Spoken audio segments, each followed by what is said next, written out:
Everyone. तो आज हम बायोडाइवर्सिटी का लेक्चर नंबर 3 कंप्लीट करेंगे और हो सके ये चैप्टर कल तक पूरा कंप्लीट हो जाए। ठीक है, तो आज मैं कोशिश करूँगा आधा टॉपिक पढ़ाने की और आधा कल हो जाएगा। तो कल ये चैप्टर मैं कंप्लीट कर दूंगा, ये मेरा प्रॉमिस है तुम लोगों से, चाहे जैसे पर ये कल चैप्टर कंप्लीट होगा। और जिन्होंने मेरा वो वीडियो नहीं देखा है, मैजिक ऑफ बायोलॉजी 6 मिनट का है, काफ़ी अच्छा वीडियो है, तो ज़रा देख लेना, काफ़ी अच्छा है। तो आज हम लोग शुरू करते हैं अपना नया lecture number 3 of biodiversity and it's conservation. और जो हमारा टॉपिक है वो कौन सा है, याद करो, लॉस ऑफ बायोडाइवर्सिटी। तो चलो हम लोग पीडीएफ पे अपने आते हैं। मेरा चेहरा दिख रहा है कि नहीं, लेटा हुआ हूँगा मैं। चल भाई, मेरा चेहरा भी दिख रहा है, ठीक ही ठाक होगा। तो आज हम लोग शुरू करेंगे लॉस ऑफ बायोडाइवर्सिटी।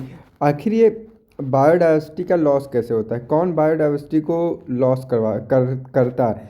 तो देखो भैया, ये जो तुम्हारा नीचे फिगर है ना, ये फिगर किसकी तरफ निशाना कर रहा है, ये उंगली जो है किसकी तरफ निशाना कर रही है, अबे हम लोगों पे, ह्यूमंस। तो बायोडाइवर्सिटी का जो लॉस हो रहा है वो कौन कर रहा है, ह्यूमंस कर रहा है। ह्यूमन किसी भी चीज़ को ज़्यादा मात्रा में एक्सप्लॉइट यानी कि यूज़ कर ले रहा है, जिसकी वजह से हमारी बायोडाइवर्सिटी क्या हो रही है, लॉस हो रही है।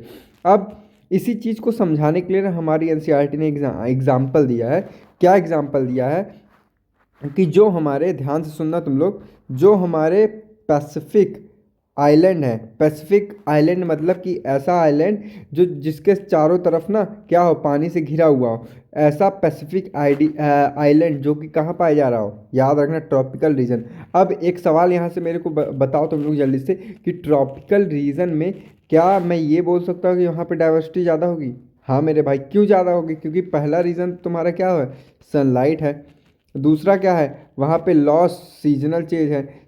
इसका मतलब सीजन वहाँ पे लॉस नहीं होता, मतलब कि सीजनल चेंजेस जो होते हैं लेस होते हैं, यानी कि एक फिक्स इंटरवल के बाद सीजन चेंज आता है। जैसे कि एक बार समर आया, फिर उसके बाद धीरे धीरे करके विंटर आएगा, फिर ऑटम आएगा, फिर क्या आएगा, स्प्रिंग आएगा सीजन। और क्या होता है वहाँ पे, जो क्लाइमेट में चेंज होता है वो हम प्रेडिक्ट कर सकते हैं। ये नहीं रहता कि हम ये आज बोल दे कि 5 डिग्री सेल्सियस है, कल बोल दे 50 डिग्री सेल्सियस है, ऐसा नहीं रहता। वहाँ पे प्रेडिक्टेबल इन्वायरमेंट रहता है, अर्थात कि हमें ये पता चलता है कि आज ऐसा मौसम रहेगा, कल ऐसा रहेगा, कल ऐसा रहेगा, ऐसा हमको धीरे धीरे मौसम बदलता है। ये बात याद रखना, ये एग्ज़ाम में पूछा जा सकता है। तो अब हम लोग आते हैं कि यहाँ पे एक इंडियन पैसिफिक ओशियन था या फिर ट्रॉपिकल पैसिफिक आइलैंड था।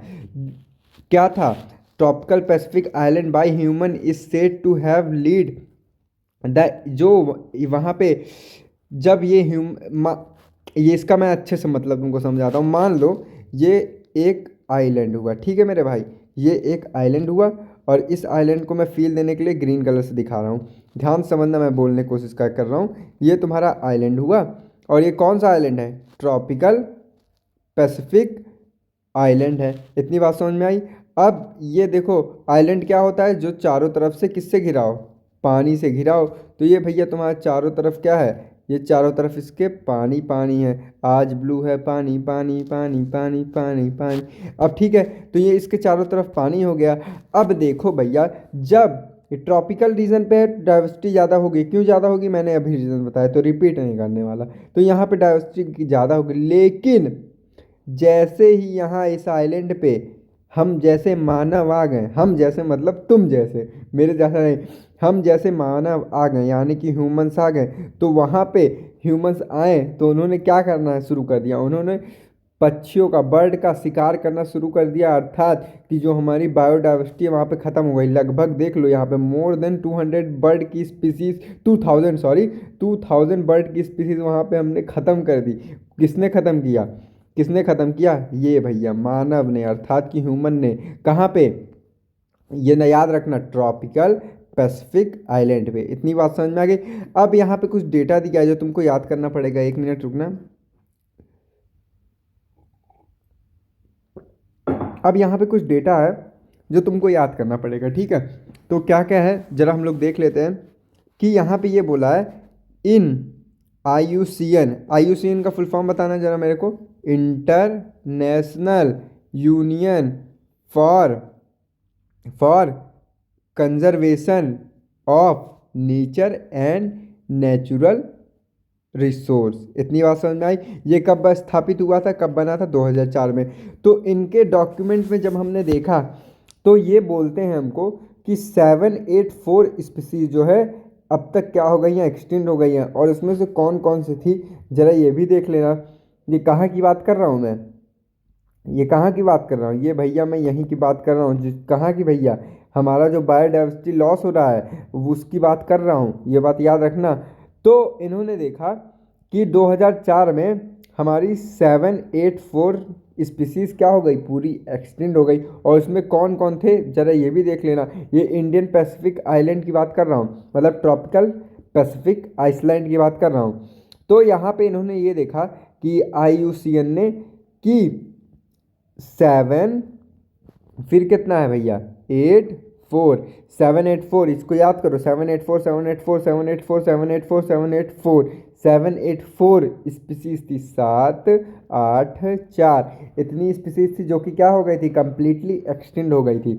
और उसमें भी कौन कौन से थे, 7 अरे सॉरी 3 3 8, 3 3 8, 3 3 वैसे 9 होता है, तो एक कम कर दो, 3 3 8, ठीक है भैया। और 3 3 8 क्या है, वर्टिब्रेट्स है। और इनवर्टिब्रेट्स कितने हैं भैया, इनवर्टिब्रेट्स हैं 3 5 9। अब इसको याद कैसे करना है जरा ये भी तुम, एक ट्रिक मैं बनाया हूँ, फालतू सा ट्रिक है लेकिन तुमको आई होप कि वर्क करे। जैसे कि हमारी जो स्पीसीज है वो कितनी है, 784 है। अब इनवर्टिब्रेट्स क्या है, इनवर्टिब्रेट्स तुम बताओ, इनवर्टिब्रेट्स में तुम्हारे फिशेस आएंगे, एम्फीबियन आएंगे, रेप्टाइल आएंगे, ये सब आएंगे। तो ये ज़्यादा डेवलप्ड हुआ कि नहीं, ज़रा तुम लोग सोचो, ये ज़्यादा कंडेंस हुआ कि नहीं, क्योंकि इसमें बहुत ज़्यादा लोग आ रहे हैं। तो जब बहुत ज़्यादा लोग रहेंगे तो तुम्हारा कितना, 3 3 8 रहेगा, अर्थात कि 340 में दो कम, 2 कदम पीछे ही सब लोग रहेंगे। लेकिन इनवर्टिब्रेट्स, लल्लू पल्लू, इंसेक्ट इंसेक्ट आ जाएंगे, मॉसेस आएंगे, क्यूट क्रस्टेशियन आएंगे, ये सब आएंगे। तो इनमें भैया कि अगर 360 लोगे तो 360 में से 1 कदम पीछे रहोगे ना, यानी कि 359। तो इसको ऐसे याद करो, 340 340 वर्टिब्रेट, याद रखना वर्टिब्रेट्स, और 360 इनवर्टिब्रेट। अब इनवर्टिब्रेट लल्लू पल्लू हैं तो 1 कदम पीछे रहोगे तब भी चल जाओगे, लेकिन अगर वर्टिब्रेट्स की बात करोगे तो इनसे भैया कितने कदम पीछे रहना पड़ेगा, 2 कदम पीछे। इतनी बात समझ में आ गई। और ऐसा कहा गया है कि लास्ट 20 ईयर्स में, ये अर्थ की बात चल रही है, सॉरी अर्थ की बात चल रही है, ठीक है, कि लास्ट 20 ईयर में, 1 मिनट रुकना मैं वेरीफाई कर लूँ कि अर्थ की बात ही चल रही है ना, इंक्लूडेड, हाँ, ये 500 साल पहले की बात चल रही है, इतनी बात याद रखना अर्थ पे। और लगभग 220 साल बाद, मतलब 20 ईयर्स के बाद, आज मैं थोड़ा अच्छे से पढ़ के नहीं आया हूँ, 20 ईयर्स के बाद, लेकिन ये जो डेटा है वो अच्छे से बनाया हूँ, जो 20 ईयर्स के बाद लगभग 27 स्पीसीज और क्या हो जाएंगी, एक्सटिंक्ट हो जाएंगी। अब तुम सोचो यार भाई कि 27 ईयर में, 20 साल में 27 स्पीसीज पूरी एक्सटिंक्ट हो रहे हैं। एक्सटिंक्ट मतलब समझ रहे हो कि पूरा ख़त्म हो गई वो स्पीसीज, उसको एक्सटिंक्शन बोलते हैं। तो तुम खुद सोचो 20 साल में 27 स्पीसीज एक्सटिंक्ट हो जाएंगी, जाहिर सी बात है यार, बहुत ही मतलब कि हम लोगों की वजह से ये हो रहा है। जैसे मैंने यहाँ बताया कि बर्ड की 2000 स्पीसीज क्या हो गई, एक्सटिंक्ट हो गई। क्यों, क्योंकि ह्यूमन जब उस आइलैंड पे आए, कौन सा आइलैंड था, याद करो, ट्रॉपिकल पैसिफिक आइलैंड था। तो यहाँ पे जैसे ही भैया गए तो यहाँ पे ह्यूमन बर्ड का शिकार करना शुरू कर दिया, अल्टीमेटली जो स्पीसीज एक्सटिंक्ट हो गई। इतनी बात समझ में आ गई। और यहाँ पे IUCN ने क्या देखा कि कितनी स्पीसीज थी, 7 8 4, यहाँ पे टोटली स्पीसीज थी, इसमें से वर्टिब्रेट कितने थे, 340 में एक कम, मतलब कि 3 3 9, लेकिन 3 3 8 थे, सॉरी 3 3 8 थे। लेकिन अगर बात करोगे 360 में से कितने थे, 360 में से भैया 2 कम करो, 1 कम करो, 3 5 9, इतनी बात समझ में आ गई। और प्लांट के कितने स्पीसीज थे, प्लांट के भैया थे 87, इतनी बात समझ में आ गई, 87। समझ गया भाई, ये 500 साल पहले की बात कर रहा है, लेकिन अगर तुम 20 साल बाद देखो आज से, तो वहाँ पे भैया कितने स्पीसीज एक्सटिंक्ट हो जाएंगे, 27 स्पीसीज। इतनी बात समझ में आ गई। अब हम कुछ कॉमन नेम देखेंगे जो हमारे स्पीसीज एक्सटिंक्ट हुए, ये NCERT में दिया है, तभी हम चर्चा कर रहे हैं यहाँ पे। 1 मिनट रुकना, मैं अपना ये वाला फ़ोन चार्जिंग लगा दूँ, बैटरी डेड हो गई है इसकी। हाँ, तो हमारी कौन कौन सी स्पीसीज एकदम एक्सटिंड हो गई हैं, तो उसका कुछ एग्जांपल दिया है। एक दिया है भैया डोडो। डोडो ये कौन है भैया? डोडो ये स्पीसीज है जहाँ म्यूरिशियस में पाई जाती है। म्यूरिशियस में डोडो नाम याद रखना, म्यूरिशियस में पाई जाती है। इसका नाम क्या है? डोडो। और क्या है? थाइलासीन। थाइलासीन देखो भैया, ये लगी रहा है कि ऑस्ट्रेलिया में पाया जाता होगा, क्योंकि वहाँ पे थोड़ा मतलब क्या, वहाँ का माहौल थोड़ा गर्मीदार रहता है ना, तभी ये गर्मी वाला एनिमल भी लग रहा है। तो थैलासीन। थैलासीन जैसे गरीब वरीब रहते हैं ना कोई, तो थैला लेके घूमते हैं ना, तो वैसे इनका नाम भी है थैलासीन। तो ये हमेशा थैला लेके घूमते हैं। और ये देखो भैया डोडो, डमरू जैसे गोले लग रहे हैं, तभी इनका नाम डोडो रख दिया गया। मॉरिशस में पाए जाते हैं। और ये भैया देखो, ये एक प्रकार के गाय हैं। ये हमको मछली लग रहा है, लेकिन ये गाय वाले मछली हैं, मतलब कि समुद्र के अंदर पाने वाले गाय हैं। तो इसका क्या नाम है? स्टेलर सी काऊ। ये कहाँ पाई जाती हैं भैया? बोलो भैया। ये रसिया में पाए जाते हैं। स्टेलर सी काऊ। स्टेलर, स्टेलर सी काऊ, स्टेलर सी काऊ, स्टेलर सी काऊ। अब ये भैया, ये तो थोड़ा जेबरा टाइप के लग रहे हैं, लेकिन ये जेबरा नहीं है। ये क्या है? कागा। क्या है? कागा। कागा। हाँ, QUAGGA। क्या है भैया? जरा बताना फिर से मेरे साथ साथ बोलो, कागा। ये क्या है? क्या है भैया? बोलो, कागा। क्या है? कागा। मेरे कागा भाई, कागा भाई, कागा। समझ में आ गया? कागा। ये कहाँ पाई जाती हैं? अफ्रीका में पाई जाती हैं। जिराफ की तरह दिख रहा है, लेकिन दिमाग मतलब कि कंफ्यूज मत होना तुम लोग, कागा।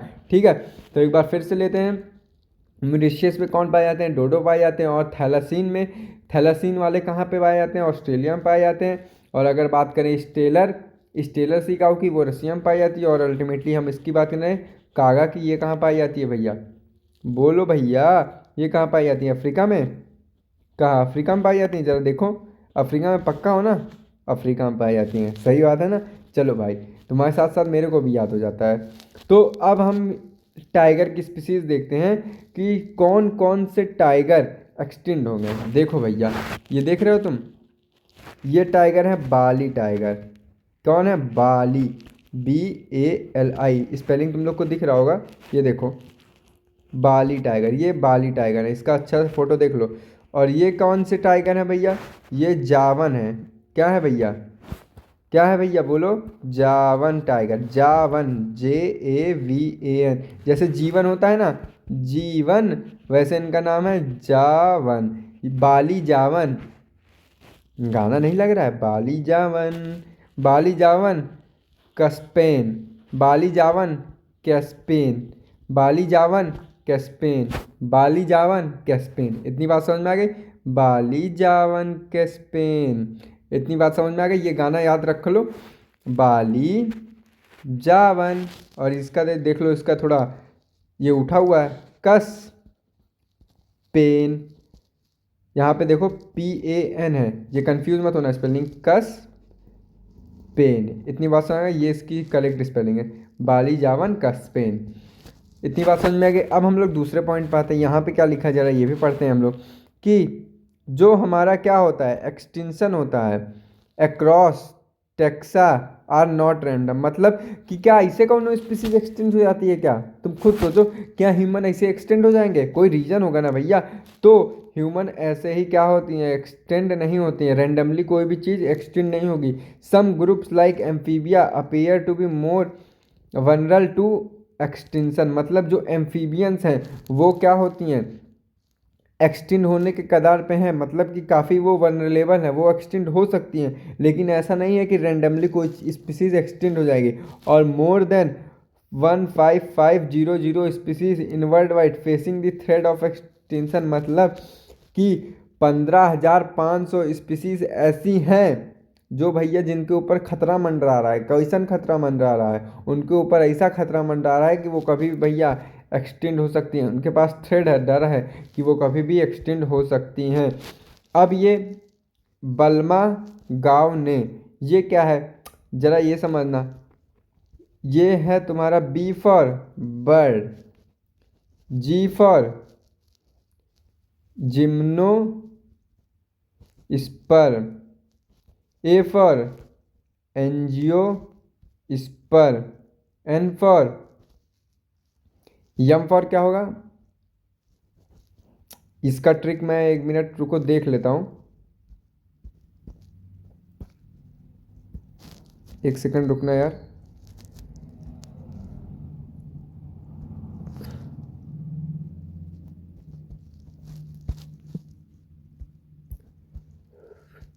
जस्ट अ सेकंड, 1 मिनट रुक जा भैया, ये साला।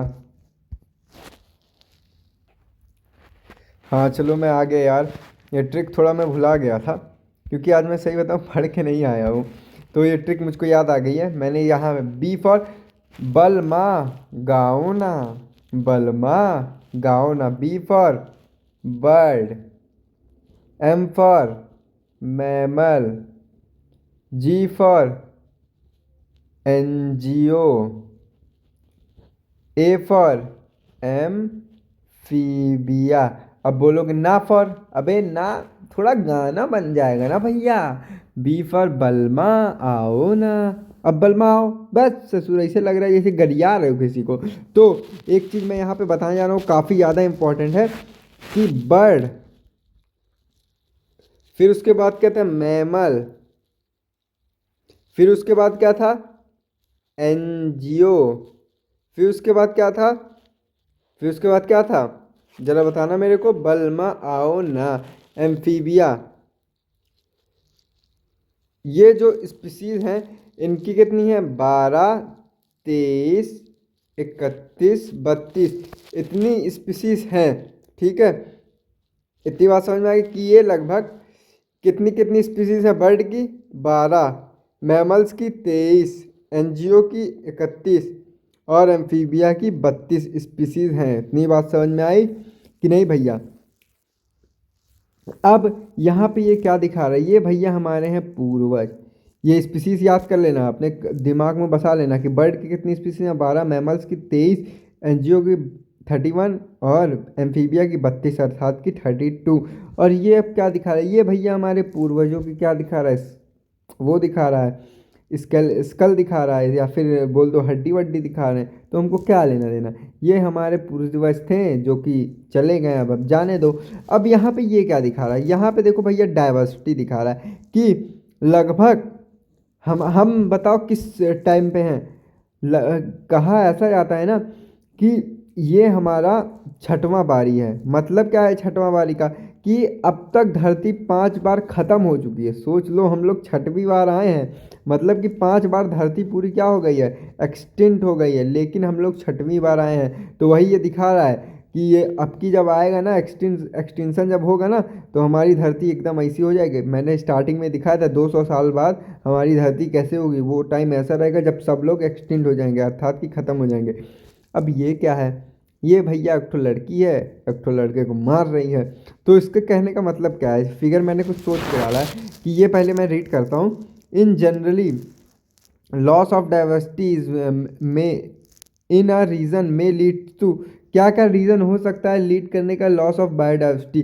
पहला, डिक्लाइन इन प्लांट प्रोडक्शन। अगर प्लांट का प्रोडक्शन कम होने लगेगा तब भी बायोडाइवर्सिटी पर फर्क पड़ेगा कि नहीं?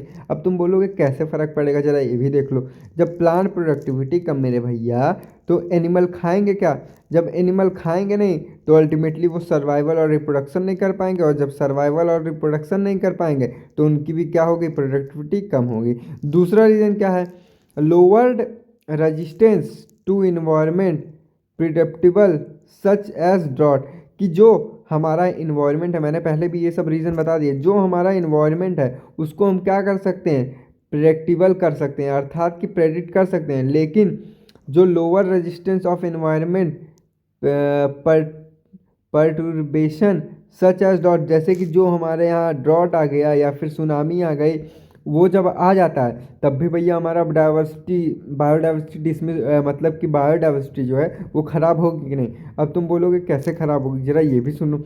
मान लो कि जैसे जब सीजनल चेंज होता है तो सीजनल चेंज में हमें पता रहता है कि इस महीने में ये वाली क्रॉप टिक पाएगी, इस महीने में ये वाली। लेकिन अगर अचानक वहाँ पे सूखा पड़ जाए या फिर अचानक वहाँ पे सुनामी आ जाए, तब तुम्हारी जो बायोडाइवर्सिटी है अर्थात कि जो प्लांट है वो सर्वाइव कर पाएंगे? अब एक घंटा कर पाएंगे। तो वहाँ पे भी तुम्हारी बायोडाइवर्सिटी क्या होगी? अल्टीमेटली लॉस होगी। और increase variety in ecosystem process such a plant productivity water use and paste and disease cycle. तो यहाँ पे इतना बोला है कि जो हमारी वेरिएबिलिटी है अर्थात की भिन्नता है इंक्रीज हो रही है इकोसिस्टम में, वो किस सच है, जैसे कि वो किस वजह से हो रही है वही यहाँ पे बताइए। प्लांट प्रोडक्टिविटी, जब प्लांट प्रोडक्टिविटी अच्छी रहेगी तभी तो वेरिएशन आएगा भैया, तभी तो प्लांट एनिमल्स जो है उनके अंदर भिन्नता आएगी। और वाटर यूजेज, जो हम वाटर का ज़्यादा मात्रा में यूज़ कर ले रहे हैं उसकी वजह से भी हमारे बायोडाइवर्सिटी पे कहीं ना कहीं प्रभाव पड़ रहा है।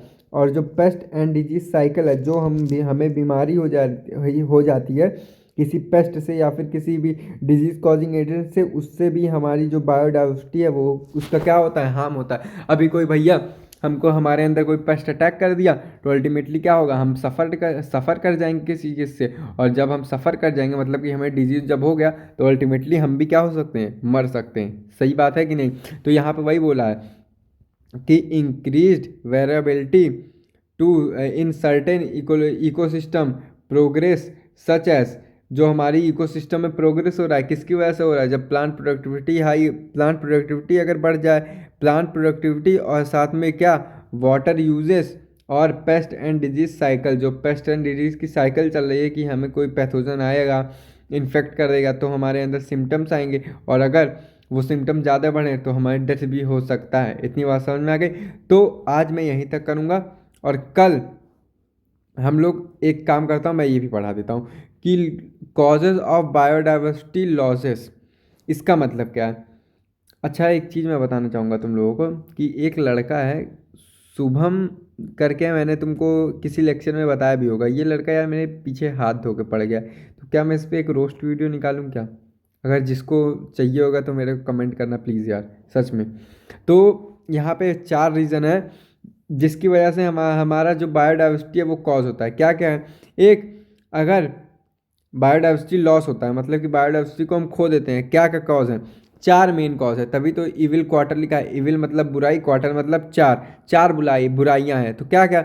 एक तो हम लॉस हैबिटाट, जहाँ हैबिटाट मतलब जहाँ पे हम रह रहे हैं हमारा हैबिटाट लॉस हो जाए, और फ्रेगमेंटेशन अर्थात कि वो हम किसी चीज़ का सुनना, किसी चीज़ का हम ज़बरदस्ती यूज करें या फिर किसी चीज़ को वहाँ से हटा दें तो उसी को हम क्या कहते हैं? जैसे कि पेड़ है, अब पेड़ को तुम काट के हटा दिए तो वो ज़बरदस्ती का काम हुआ ना, तो उसी को क्या बोलते हैं? फ्रेगमेंटेशन। और किसकी पहला रीज़न क्या है कि लॉस हैबिटेट, कुछ लोग अपना घर खो देते हैं, और फ्रेगमेंटेशन अर्थात कि किसी चीज़ को हम निकाल देते हैं वहाँ से। दूसरा ज़बरदस्ती की बात हो रही है। और दूसरा क्या है? ओवर एक्सप्लॉयटेशन, किसी चीज़ का हद से ज़्यादा यूज करोगे तब भी बायोडाइवर्सिटी पे लॉस होगा। जैसे कि पानी हद से ज़्यादा तुम वेस्ट करो, है कि नहीं? या फिर तुम ज़मीन पे क्रॉप हद से ज़्यादा प्रोड्यूस करो तब भी तुम्हारी बायोडाइवर्सिटी डिसमिस होगी। या फिर कोई एलियन स्पीसीज इन्वेंशन, यानी कि कोई अगर एलियन स्पीसीज आ जाए, बाहर की स्पीसीज अगर अर्थ पे आ जाए ना भैया तो फट के हाथ में आ जाएगी। मतलब कि अगर जैसे कि तुम किसी जंगल में हो तो जंगल में लकड़हारे आ गए तो वो भैया जंगल के लिए क्या होंगे? एलियन स्पीसीज होंगे। तो वो जंगल में क्या करेंगे? उनको क्या मतलब है? पेड़ काटने से मतलब है। तो पेड़ काटेंगे तो हमारी बायोडाइवर्सिटी अपने आप ही खो जाएगी। दूसरा, को एग्जिस्टेंस, जो हमारी बायोडाइवर्सिटी में जो एग्जिस्टेंस है उसको अगर हम ना बनाएं तब भी हमारी क्या हो सकती है? बायोडाइवर्सिटी खराब हो सकती है अर्थात कि लॉस हो सकती है। तो 4 मुख्य रीज़न है, मेन रीज़न है, जिनको हम किसके नाम से जानते हैं? Evil quartet. ईवल मतलब बुराइयां और क्वार्टेट मतलब 4। पहला क्या है? Habitat loss and fragmentation. दूसरा क्या है? Over exploitation. तीसरा क्या है? एलियन स्पीसीज का इन्वेंशन, अर्थात कि कोई दूसरी एलियन स्पीसीज आ जाए तब भी हमारी बायोडाइवर्सिटी में हार्म हो सकता है। कैसे हो सकता है? मान लो कि यहाँ पे अगर कोई कुत्ता दिख रहा है मुझको तो उसके लिए मैं एलियन हूँ तो मैं उस पर भारी पड़ जाऊंगा। लेकिन अगर कोई बाहर से एलियन आ गया, सच में एलियन की बात कर रहा हूँ मैं, कोई बाहर से एलियन आ गया तो क्या उसके लिए हम लोग चींटी नहीं बन जाएंगे? बन जाएंगे। और दूसरा तीसरा चौथा क्या है? को एग्जिस्टेंस। एग्जिस्टेंस मतलब वहाँ पे सेम तौर पे एग्जिस्टेंस होना चाहिए। अगर को एग्जिस्टेंस वहाँ पे नहीं हुआ, मतलब कि साथ साथ वहाँ पे एग्जिस्टेंस नहीं हुआ किसी भी स्पीसीज का, तो हमारी अल्टीमेटली क्या हो जाएगी, बायोडाइवर्सिटी डिसबैलेंस हो जाएगी, अर्थात कि हम बायोडाइवर्सिटी को लॉस कर देंगे। अबे तुम ही सोचो ना यार कि सबका आपस में ए बायोटिक फैक्टर पे डिपेंड है, बायोटिक फैक्टर ए बायोटिक पे डिपेंड है, तो कहीं ना कहीं साथ साथ को मतलब सेम होता है, साथ साथ एग्जिस्टेंस होना भी जरूरी है। प्लांट का ह्यूमन के प्रति इंट्रैक्शन इंट्रैक्शन और प्लांट का ह्यूमन के प्रति इंट्रैक्शन और ह्यूमन का प्लांट के प्रति इंट्रैक्शन, उसी को तो इकोलॉजी में हम लोग पढ़ते हैं कि interaction between organism and environment and organism, अर्थात कि हम साथ साथ को एग्जिस्ट करने, तभी तो हमारी स्पीसीज आगे बढ़ पाएगी, यानी कि तभी तो बायोडाइवर्सिटी ज़्यादा आ पाएगी। अगर ऐसा नहीं होगा तो अल्टीमेटली हमारी बायोडाइवर्सिटी भी खराब हो जाएगी। तो यहाँ पे ये फिगर है इसका, और ये देखो ये तुम्हारा किसका है, फ्रेगमेंट का है। यहाँ पे देख रहे हो यहाँ पे कैसे हम लोग इस बंदरवा को क्या मारे हैं, ये इस बंदर को वो मारे हैं जो शिकारी लोग मारते हैं, अर्थात किसी चीज़ को ज़बरदस्ती वो लोग करवा रहे हैं, निकाल रहे हैं वहाँ से, इन लोग का ज़बरदस्ती यूज़ कर रहे हैं। और ये क्या है, ये भैया है तुम्हारा कि देखो यहाँ सब प्लांट हुआ करता था, लेकिन यहाँ पे भैया ज़्यादा ओवर एक्सप्लॉटेशन किया गया, प्लांट का यूज किया गया, अल्टीमेटली हमारी बायोडाइवर्सिटी क्या हो गई, ख़त्म हो गई। अब अमेजॉन रेन फॉरेस्ट को हम लंग्स ऑफ द प्लांट बोलते हैं, प्लैनेट बोलते हैं। क्यों बोलते हैं, क्योंकि मैक्सिमम अमाउंट ऑफ ऑक्सीजन हमारा कहाँ से प्रोड्यूस होता है, कहाँ से बनता है, लंग्स का काम क्या रहता है, अब एक कॉमन सेंस ऑक्सीजन को लेना, तो यहाँ से सबसे ज़्यादा ऑक्सीजन बनता है, तभी अमेजॉन फॉरेस्ट को हम क्या बोलते हैं, लंग्स ऑफ द प्लैनेट। ये वन वर्ड में पूछा जा सकता है। और दूसरा पॉइंट क्या लिखा है यहाँ पे, क्या लिखा है जरा पढ़ना, covering more than 14% of earth land then the rain forest now cover no more than 6%। मतलब इसमें ये बोला है कि covering more than 40% of the earth land surface, पहले के टाइम में जो हमारा जो अर्थ था उसमें अमेजॉन फॉरेस्ट कितना परसेंट ले रहा था, 14%, लेकिन अब these rain forest, Amazon rain forest जो है अब नो मोर देन 6%, अर्थात कि 6% से भी कम हो गया। क्यों, क्योंकि ह्यूमन की वजह से भैया वो वहाँ पे जाते हैं, लकड़ियाँ उकड़ियाँ काट लेते हैं, तो अल्टीमेटली क्या हो जाता है, बायोडाइवर्सिटी कम हो जाएगी। तो पहले कितना था, याद रखना एग्जाम में पूछ सकते, पहले 14 था, लेकिन अब भैया लेस देन 6 होता है, या फिर बोल दो नो मोर देन 6, यही दिखा रहा है। देखो यहाँ पे क्या बोल रहा है, the Amazon rain forest being cut and cleared for the soybean. Amazon rain forest को हम कट करते हैं किसके लिए, सोयाबीन के। तो यहाँ पे देख रहे हो ना भैया, जब कट करोगे इतने सारे प्लांट को तो डाइवर्सिटी कम होगी कि नहीं।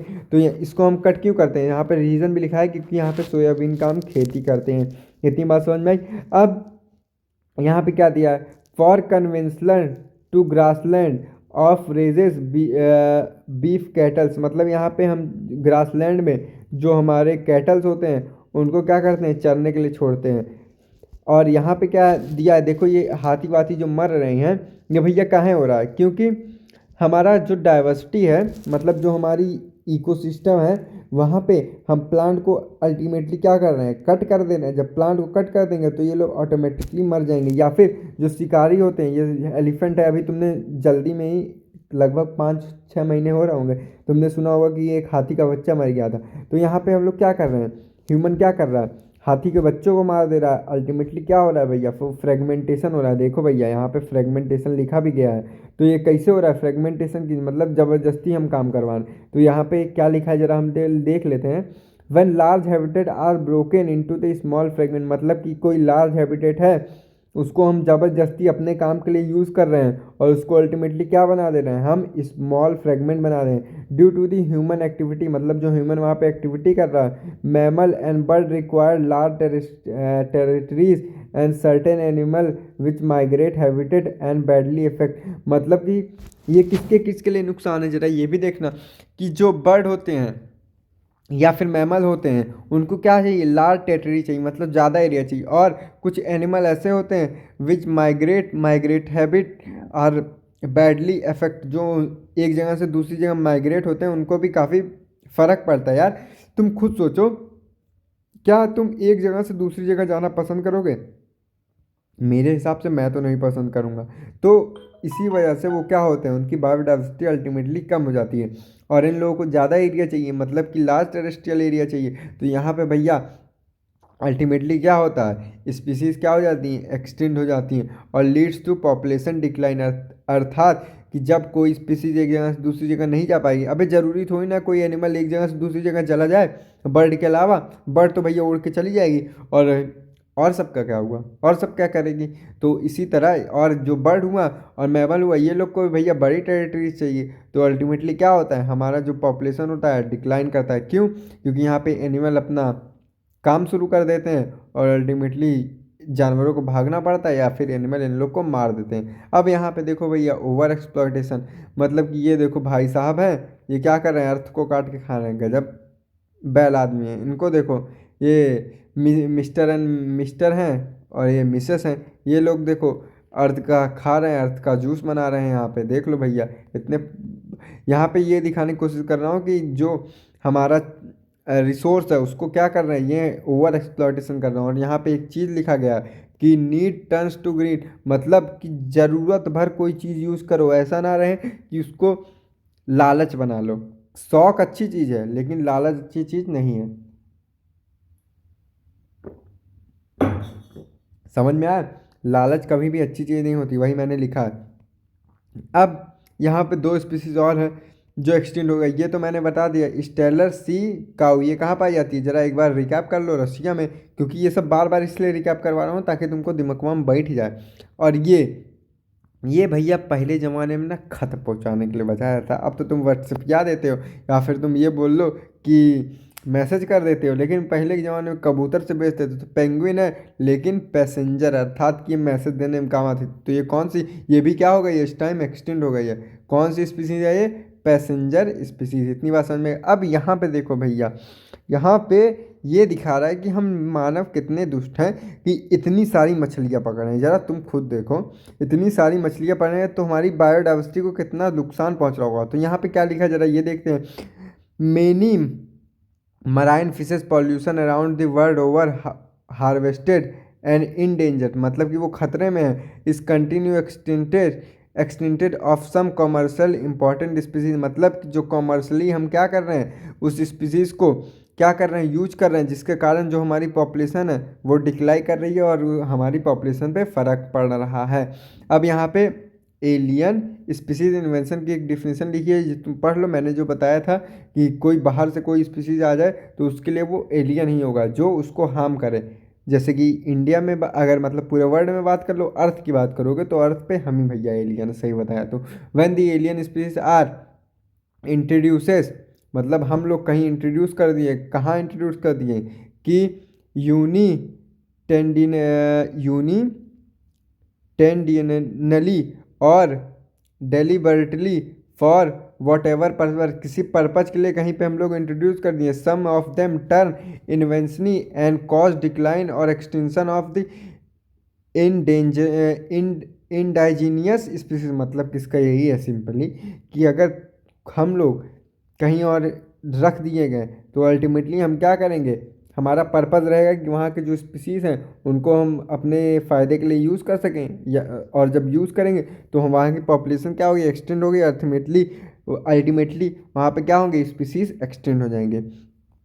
अब ये क्या है, ये भैया अफ्रीका का मैप दिख रहा है मेरे को, सही दिख रहा है कि नहीं? अफ्रीका लिखा है तो अफ्रीका का ही मैप होगा। यहाँ पे देखो भैया, यहाँ पे कैसे हम लोग मछलियों को पकड़ के ले जा रहे हैं। ये मछलियाँ इतनी बड़ी बड़ी हैं, इसको हम लोग क्या कर रहे हैं, ये सब मछलियाँ भैया एक्सटेंड हो गई हैं। जैसे कि यहाँ पे एक एग्जांपल दिया है कि Nile perch introduce into a Lake Victoria in East Africa leads eventually to the extinction of ecological unique assemblies, more than 200 species of चाइची फिश इन द लेक। मतलब कि ये जो नील पर्च है, ये भैया लेक विक्टोरिया में जब हम डाल देते हैं, यही है भैया, क्या नाम है इसका, नील पर्च। जैसे ही हम लेक विक्टोरिया में इसको डाल देते हैं, जो कि कहाँ मौजूद है, साउथ अफ्रीका में मौजूद है, जैसे ही डाल देते हैं ये भैया छोटी छोटी स्पीसीज़ को खा लेता है। तो ये यहाँ पे क्या हुआ, यहाँ पे भैया एलियन स्पीसीज़ हुआ, एनियल स्पीसीज़ इन्वेंशन। तो यहाँ पे एलियन स्पीसीज हुआ, अल्टीमेटली ये क्या करेगा, ये क्या किया, 200 स्पीसीज को एक्सटेंड कर दिया, किसकी, चाई चाइल्ड, चाइल्ड स्पीसीज जो थी फिशेस की, उनको क्या किया, एक्सटेंड कर दिया। और अब यहाँ पे क्या लिखा है कि जो environmental damage cause and threat post to our native species by inventing weed species. मतलब कि यहाँ पे ये स्पीसीज दिया है, ये देखो भैया, ये भी क्या है, इन्वायरमेंटल को डैमेज कर रहा है। इसकी सुंदरता पे तुम लोग मत जाना कि भैया फूल निकला है, यहाँ पे भी फूल है, यहाँ पे भी फूल है, ये देख रहे हो ना, ये सब तुम लोग देखे होगे। ये सब भैया इनकी सुंदरता पे मत जाना, ये लोग क्या करते हैं, इन्वायरमेंटल डैमेज को कॉज करते हैं। अल्टीमेटली हमारा जो इन्वायरमेंट होता है इससे इफेक्ट पड़ता है, अर्थात कि बायोडाइवर्सिटी इससे कम होती है। अब यहाँ पे देख लो, ये सब कुछ फिशेस दी गई है, ये सब फिशेस भैया एक्सटेंड हो गई हैं। तो यहाँ पे एक अफ्रीकन कैट फिश है, ये भी भैया एक्सटेंड हो गई है। अफ्रीकन कैट फिश बहुत गंदी फिश होती है, क्यों, क्योंकि ये और सारे फिशेस को भी खा लेती है। और आइडन जीनियस कैटफिश, ये भैया क्या करते हैं, जरा मैं देख लेता हूँ एक बार क्या लिखा है। Illegal introduction of the African catfish क्लैरिस गार्गीपिनस for agriculture purpose is posing a threat to the indigenous catfish. मतलब कि इनको मतलब पोस करने के लिए या फिर थ्रेट करने के लिए, डराने के लिए हम किसका यूज करते हैं, अफ्रीकन कैटल फिश। कौन सा, कैलरिस गैरी पीनस, इसको डराने के लिए हम किसका यूज करते हैं, अफ्रीकन कैटल फिश का। तो अफ्रीकन कैटल फिश यहाँ पे क्या हुआ, कॉमन सेंस भैया, एलियन हुआ। इतनी बात समझ में आ गई। अब ये वाला जो टॉपिक है, why should we conserve biodiversity, ये हम कल पढ़ेंगे।